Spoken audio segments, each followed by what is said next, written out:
ngrasa ingsun lakune stangaya wara kelawan mekak hawa kang dur angkara senajan setan gentayangan tansah gawe rupeda hingga pupusing jaman ingsun nyirep geni samorko maperhardaning ponco saben kula sing netra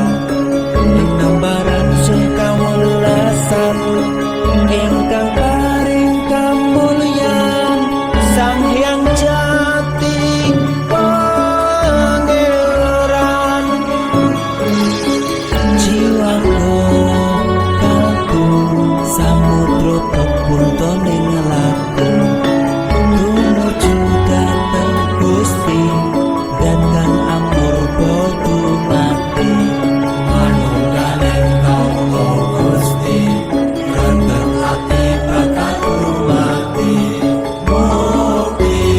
ingsun tanpa piranti.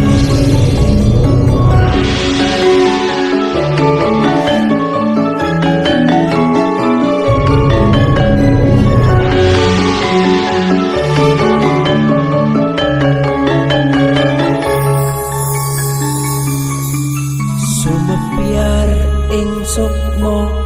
madu sarining perwita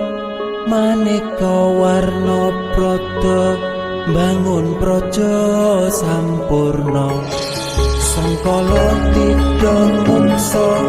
ana bendunata sirna yang sing rasa mardika mugia den setya pusaka kalima sada yati dadi mustika sajroning jiwa raga bejo mulya waskita dingaya pawalaksana biar manjing sikra antu sepung kudu dan kena iso panenung gagah bunga sembringan dadar ing wayang-wayang satria tata sembada wirata anut sewu kartika kataman walu tana sewu.